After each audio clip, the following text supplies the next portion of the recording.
আমাকে যদি কেউ জিজ্ঞেস করে শীতের সন্ধ্যায় তুমি কি স্ন্যাক্স খেতে পছন্দ করো, then my clear cut answer will be this amazing chicken momo. কারণ এই চিকেন মোমো বানিয়ে নিতে তেমন কোনো সময়ের দরকার হয় না, অনেক মজা হয় খেতে এবং এটা অনেক বেশি হেলদি। ময়দার সাথে স্পেশালি আমি গুঁড়া দুধটা ইউজ করি, এর কারণে চিকেন মোমোর টেস্ট আরও বেড়ে যায়। হালকা কুসুম গরম পানি দিয়ে ময়দার ডোটা মাখিয়ে রাখবো আর এইদিকে চিকেন পুরটা আমি তৈরি করে নিয়েছি।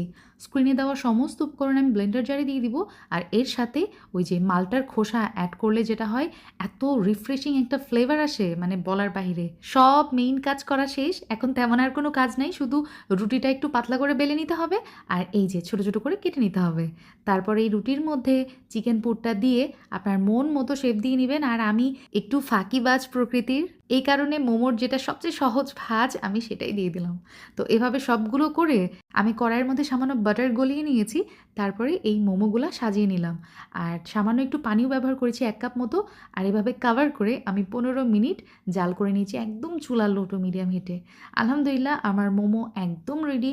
চিকেন মোমো খেতে আমার অনেক ভাল লাগে আর শীতের সন্ধ্যা হলে তো কথাই নেই। আপনারা চাইলে বাসায় এভাবে ঝটপট ট্রাই করতে পারেন।